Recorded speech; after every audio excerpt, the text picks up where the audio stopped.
안녕하세요, 하이티비입니다. 이번 영상은 제가 생각하는 올해 투자 시기에 대한 말씀을 드리려고 합니다. 대략 저번 달 정도부터 미국 주식에 대한 사람들의 관심이 많이 식었다는 것을 느낍니다. 자연스럽게 제 채널뿐만 아니라 미국 주식과 일반 주식을 다루는 채널들의 인기도 식었다는 것을 느낍니다. 저야 어차피 취미로 하는 유튜브이니 상관없지만 구독자 수가 10만이 넘는 전업 재테크 관련 유튜버들의 채널들을 재미삼아 보면 대충 한 달에 올린 영상들의 조회수를 합치면 한 달 유튜브 수익이 계산이 어느 정도 정확히 되는데 한국의 최저임금 정도의 수준의 소득이 간신히 나오는 경우도 보입니다. 같은 유튜버로서 그들을 보면 참 안타깝습니다. 이런 어두운 얘기는 각설하고 현재 시장에 대한 이야기를 좀 하려고 합니다. 현재 시장에는 크게 두 가지 리스크가 있다고 생각합니다. 하나는 미국의 법인세 증가에 대한 이슈이고 또 하나는 테이퍼링의 가능성입니다. 모두 올해 연말 이내에 발생할 수 있는 이벤트이므로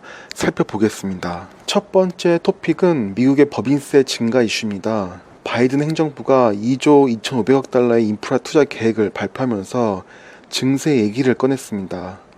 이는 증시의 무조건 악재입니다. 미국 정부의 부채 한도는 명목 GDP 대비 104% 정도로 기준을 잡았었는데 104%의 근거가 맞냐 틀리냐는 논의로 하고 현재 미국 정부 부채는 매우 높은 상태로 계속 부채를 일으키는 것은 힘들고 그래서 세율을 높여서 세금으로 인프라 투자 재원을 마련하겠다는 것입니다. 당연한 얘기이지만 기업의 법인세율은 기업의 EPS에 지대한 영향을 끼칩니다. EPS는 주가에 다이렉트 영향을 주는 지표이고요. 그래서 지난 2018년 트럼프 전 미국 대통령이 법인세를 35%에서 21%로 낮추자 약 10주간 미국 기업의 12개월 선행 EPS 전망치가 12% 올라갔었고 당연히 이에 맞게 주가는 올라갔었습니다. 이제 바이든 행정부에서 법인세율 인상은 기정화된 사실로 보이는데 현재 내놓은 안은 법인세 21%를 28%로 높이는 안을 내놓았습니다. 설마 한꺼번에 7%나 올리겠냐는 의견도 많고 실제로 25에서 26% 정도의 인상에서 그칠 것이다라는 의견도 많습니다. 이번 법인세 인상이 기업의 선행 EPS 전망치를 2018년과는 반대로 낮출 것이고 S&P 500 지수는 대략 9% 감소할 수 있고 IT 섹터 포함 기술주들의 EPS는 10% 이상 감소할 것이다라는 의견이 있습니다. 이 말은 곧 이번 법인세 인상으로 인해 미국 주식들의 주가가 10% 정도는 하락하는 효과를 불러일으킬 수 있다는 것입니다. 트럼프가 법인세 인하할 때 그 효과로 주가가 크게 올랐으니 그 당시 법인세 인하 폭보다는 이번 인상폭이 적지만 그래도 주가의 하락의 요인으로 분명히 작용할 것으로 보입니다. 제가 보기에는 법인세를 28%까지 인상하는 것을 강행할 것으로 보입니다. 25% 정도로 인상하는 데서 그치지 않겠냐는 의견도 있지만 28%로 올려도 2017년까지는 법인세율이 35%였기 때문에 이에 비하면 여전히 낮은 수준이기도 하고 미국의 법인세가 GDP에서 차지하는 비중은 현재 다른 국가나 OECD 평균에 비해 불과 3분의 1 정도로 매우 낮은 수준입니다. 법인세를 28%까지 올려야 할 합당한 이유들이 있는 것입니다. 법인세를 올린다면 올해 법인 소득에 대해 내년에 법인세를 부과할 때 인상분을 적용할 것 같고 주가는 선행 EPS 12개월 전망치를 보고 움직이므로 법인세 인상 이슈는 올해 주가에 부정적인 영향을 끼칠 것이고 아마 벌써부터 주가에 영향을 끼치고 있을 것으로 보입니다. 두 번째 토픽은 테이퍼링입니다. 테이퍼링, 즉 양적 완화를 줄여나가는 이벤트는 내년 초에 실시될 것이라는 전망이 지배적입니다. 이는 주가에 악영향을 끼칩니다. 양적 완화로 인해 유동성 장세를 이끌어 주가를 부양했다면 테이퍼링은 이와는 반대되는 효과를 가져오기 때문인데 테이퍼링이 실제로 내년에 실시된다고 해도 올해 연말까지 테이퍼링 얘기가 나올 가능성이 높습니다.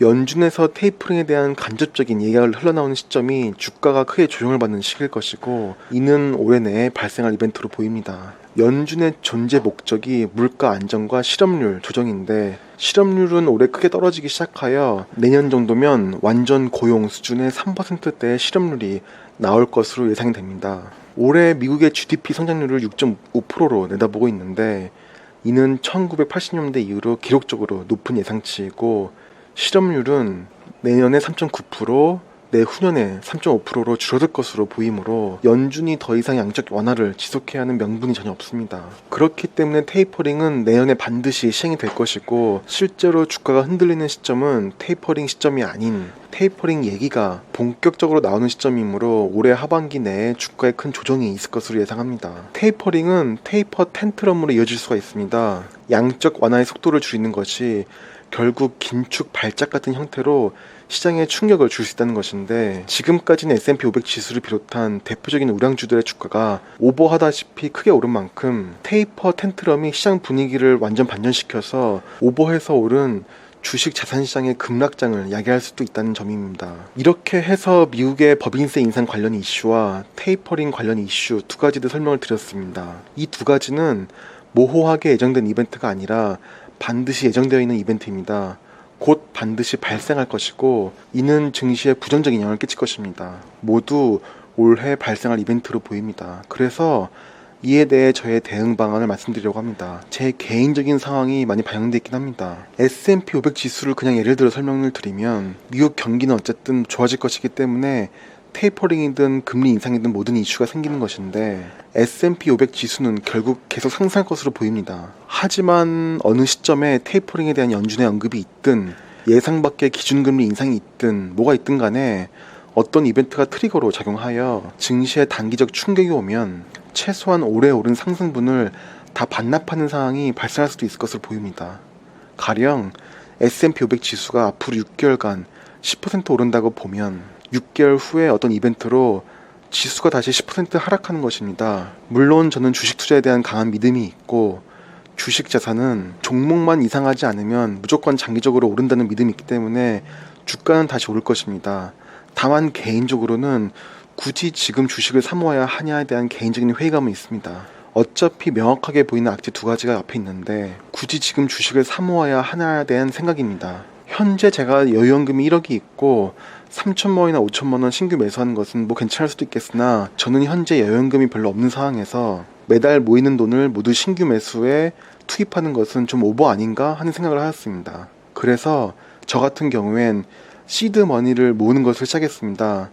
좀 유의미한 정도의 금액, 최소 1억 정도의 시드 머니가 모이면 올해 안에 분위기 안 좋은 장이 좀 세게 오면 그때 개별 종목들의 하락폭을 보고 평소 봐뒀던 종목들을 집중 매수하는 편이 낫지 않을까 하는 생각을 하였습니다. 가령 지금 애플 주식 1억 들고 있는데 이게 6개월 동안 15% 오르고 10월 달에 15% 다시 하락하고 또다시 상승장을 이어갈 수도 있고, 아니면 지금 신규 매수를 중단하고 6개월 후에 1억을 투입하는 것과 수익률 면에서 같을 수도 있으나, 굳이 지금 매달 모이는 현금을 탈탈 털어서 매수할 필요가 있을까 하는 생각이 들었습니다. 현재 Fear and Greed 인덱스를 보면 어느 정도 시장의 과열도 많이 식었고 좀 잠잠하다는 느낌도 받습니다. 국내 주식시장도 그렇고 글로벌적으로도 개인 투자자들이 돈을 끌어모아 투자하는 유동성 장세도 어느 정도 수그러든 것 같습니다. 이런 상황에서 일단 시장을 좀 지켜보고 관망하면서 주식 투자는 좀 쉬엄쉬엄 하는 것도 어떨까 하는 생각을 하였습니다.